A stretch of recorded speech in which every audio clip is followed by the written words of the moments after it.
Today we're going to review the Keurig 2.0 K575 Plus series. Let's see what's in the box. It comes with a brewer maintenance accessory, a Keurig variety sample pack, 6 cups, instructions, a water filter, and a drip tray. Okay, so we took the top layer off, and you see this is nicely packaged. Let's just pull out this piece.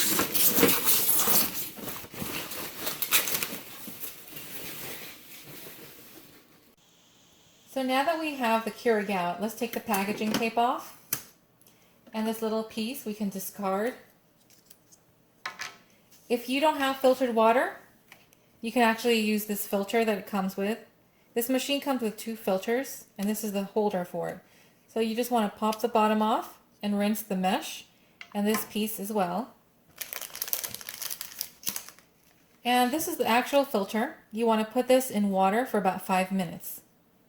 After that's done, rinse it off, put it on top of this little piece, and pop it back in place until you hear a click. And take note that at the top there are some numbers. This corresponds to the month that you put the filter in. For example, well, today is May 10th, so you want to put it on the number 5 corresponding to May. It actually doesn't do the days, but the month. And to place the filter in the reservoir, what you want to first do is clean this reservoir, which I already did actually, and you want to just remove the lid from the top. And what you're going to do is take this whole thing and push it down until you hear a click. Fill it with water, close it back up. Now we're ready to do the setup and cleaning. So what you want to do is get the drip tray, slightly push it back onto the machine. You're going to need a 12-ounce mug. Place it right on top of the drip tray, and fill your reservoir with about 10 cups of water, which fills it just above the minimum line. I kind of did this ahead of time. What I did was I closed the machine and pressed the power button, and then it asked me if I removed this orange piece here that was in there, which you can throw away. You don't need that anymore. And when I hit continue, what the machine started doing was filling up with water and started preheating, which takes about 3 minutes. I did that so that this video can be a little shorter. So now that the preheating is done and the water reservoir has some water from there filling into the main machine, it says we have to lift to begin. So what we're trying to do is just clean out some of the tubing in here. So what you want to do is close it back up. It's asking you dispense hot water, and you hit continue. If you can see here, there's actually buttons. And this one is the measuring of 8 ounces, or you can make it 10 ounces or 12. The instruction manual says all you need is 8 to do the cleaning. Now when you get the right amount of the cup that you're going to use, you want to just press this button here. It's telling you do not lift while this is brewing. It's a really colorful monitor, and it's really gorgeous. You see water's coming out to clean out the tubing and all the little parts in there.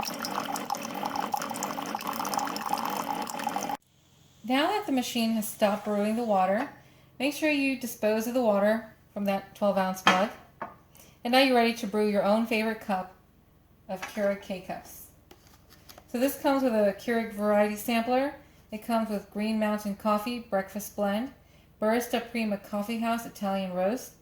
It even comes with Starbucks Pike Place Roast Coffee, Donut Shop Regular Coffee, Celestial English Breakfast Black Tea, and Green Mountain Coffee Hazelnut Flavor.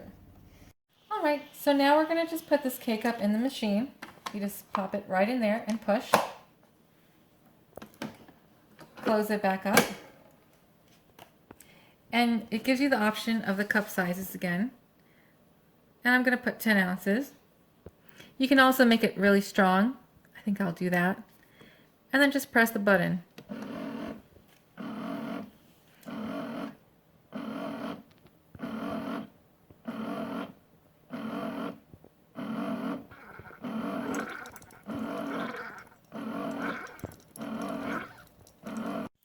Alright, so that was fairly easy. Now we have a nice fresh cup of coffee.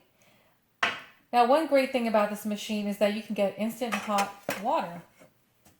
So what you want to do is put an empty cup, and there's a button on the LCD screen here. It's a raindrop with a letter H. You want to just press on that. It's the same way we cleaned. And it actually asks you, want hot water? Lift handle, remove pack, and lower handle. So what we're going to do is lift the handle. Now this is hot, so just be careful. Remove it and lower the handle back down. Now it's asking you dispense hot water, cancel, or continue.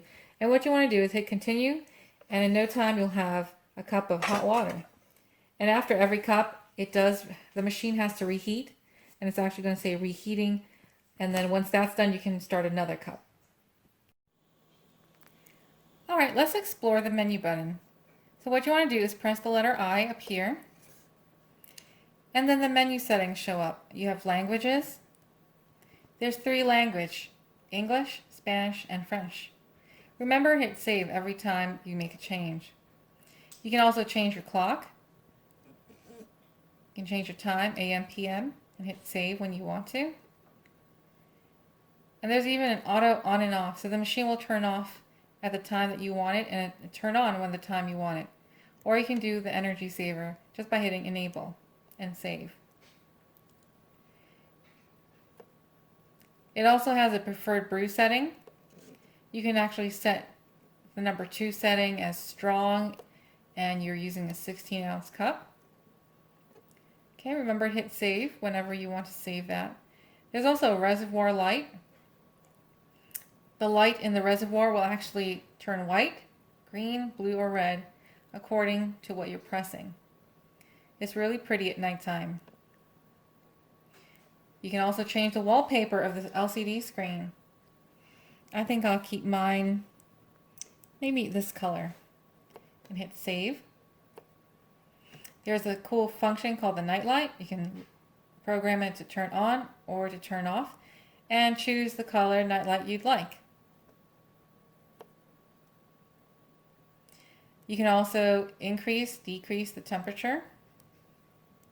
You can make it low all the way to high. And if you live 5,000 feet above sea level, you can actually press high altitude and enable it. I'm going to disable mine because I'm not actually at 5,000 feet. I'm a little below that. And when you have a water filter, you can actually enable it. It will remind you when to change the next time. And simply go all the way back. And it's actually showing you this machine is preheating. And there you go. It tells you the time and lift to begin if you want to make a K-cup. And this is the color of the Nightlight and also the Reservoir Light, which you can change. Right now it's on color white, but you can make it green, or you can make it red, and the last color is blue. The good thing about the Keurig 2.0 K575 Plus series is that it can brew a multiple variety of pods. It can brew K-cup pods, K-mug pods, and K-carafe pods. So it can actually brew between 4 to 30 ounces of coffee, tea, or hot cocoa. The reservoir holds up to 80 ounces of water. This box includes 6-count K-cup pods, variety pack, water filter handle, and the 2 filters. What this does not include is the carafe and also the My K-Cup 2.0 reusable coffee filter. You want to be careful when you buy K-cups. It has to have the Keurig label, as in this cup here. It can also look like a black circle with the name Keurig in the middle. Just to show you what the box looks like, it'll have to have the Keurig label for it to work. If you buy a K-cup with none of those, it will not work. The machine actually can tell which ones have the Keurig label. But what I do like about Keurig is that they did make this reusable coffee filter. So you can buy coffee ground from your grocery store and just place it in there and use it with this machine. And there you have it. Thank you for listening.